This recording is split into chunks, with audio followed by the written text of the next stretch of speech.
नमस्कार, जय श्री कृष्ण। आज 16 ज्ञान यूट्यूब चैनल में आप सभी का स्वागत है। हम सुनेंगे रमा एकादशी व्रत की कथा। रमा एकादशी 21 अक्टूबर को है।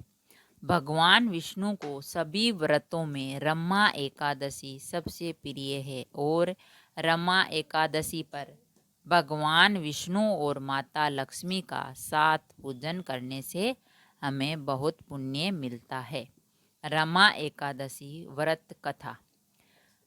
रमा एकादशी प्राचीन काल में मुचकुंद नाम का एक राजा था। उसकी इंद्र के साथ मित्रता थी और साथ ही यम, कुबेर, वरुण और विभीषण भी उसके मित्र थे। यह राजा बड़ा धर्मात्मा, विष्णु भक्त और न्याय के साथ राज करता था। उस राजा की एक कन्या थी जिसका नाम चंद्रभागा था। उस कन्या का विवाह चंद्रसेन के पुत्र शोभन के साथ हुआ।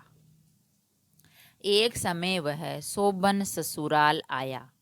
उन्हीं दिनों जल्दी ही पुण्यदायिनी एकादशी यानी रमा भी आने वाली थी। जब व्रत का दिन समीप आ गया तो चंद्रभागा के मन में अत्यंत सोच उत्पन्न हुआ कि मेरे पति अत्यंत दुर्बल हैं और मेरे पिता की आज्ञा अति कठोर है।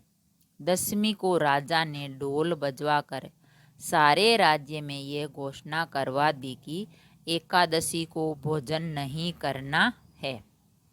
ढोल की घोषणा सुनते ही शोभन को अत्यंत चिंता हुई और अपनी पत्नी से कहा, हे प्रिय, अब क्या करना चाहिए? मैं किसी प्रकार भी भूख सहन नहीं कर सकूंगा।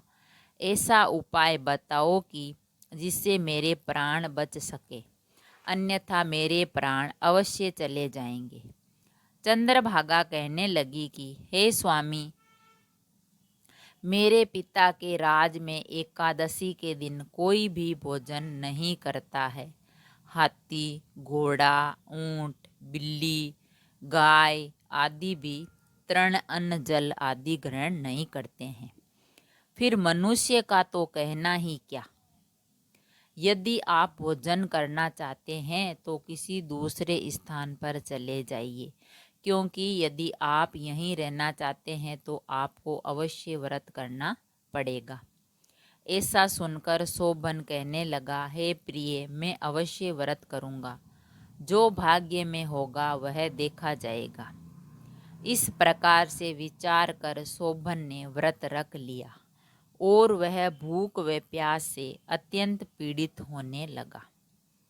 जब सूर्य नारायण अस्त हो गए और रात्रि को जागरण का समय आया, जो वैष्णवों को अत्यंत हर्ष देने वाला था, परंतु शोभन के लिए अत्यंत दुखदायी हुआ।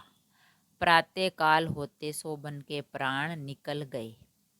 तब राजा ने सुगंधित काष्ठ से उसका दाह संस्कार करवाया, परंतु चंद्रभागा ने अपने पिता की आज्ञा से अपने शरीर को दग्ध नहीं किया और शोभन को अंत्येष्टि क्रिया के बाद अपने पिता के घर में ही रहने लगी।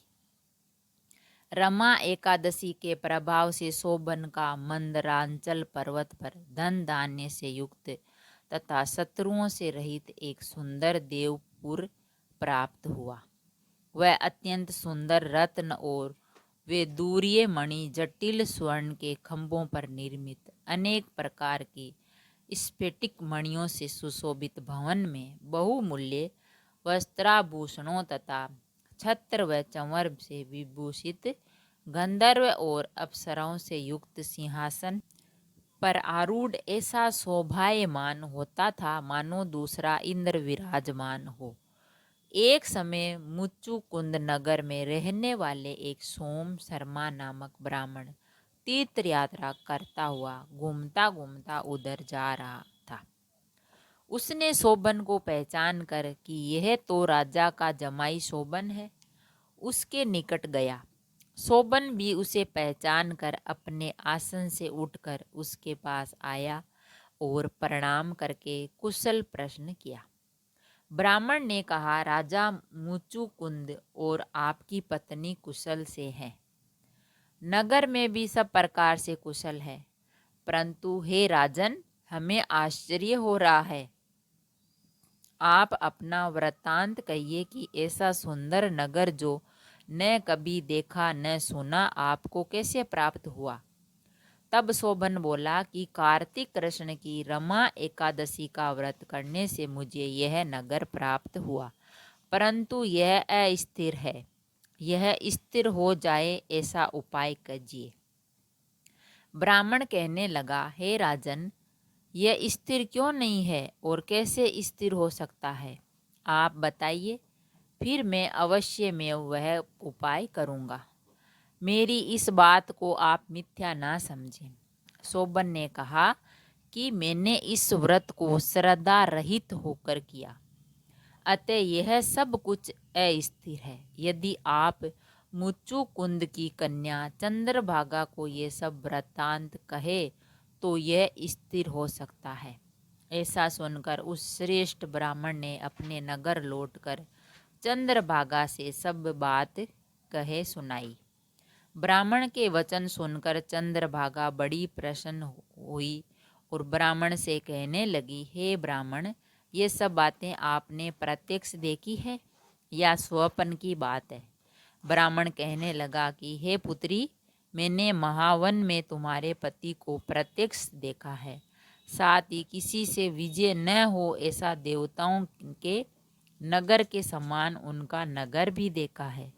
उन्होंने ये भी कहा कि यह स्थिर नहीं है, जिस प्रकार वह स्थिर रह सके सो उपाय करना चाहिए। चंद्रभागा कहने लगी, हे प्रिय विप्र, तुम मुझे वहाँ ले चलो। ब्राह्मण को बोला, तुम मुझे वहाँ ले चलो, मुझे पतिदेव के दर्शन की तीव्रता है। मैं अपने किए हुए पुण्य से उस नगर को स्थिर बना दूंगी।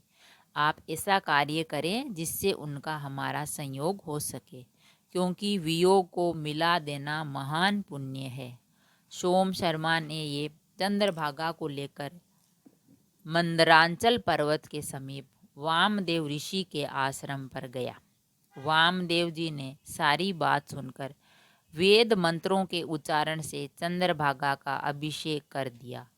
तब ऋषि के मंत्र के प्रभाव और एकादशी के व्रत से चंद्रभागा का शरीर दिव्य हो गया और वह दिव्य गति को प्राप्त हुई।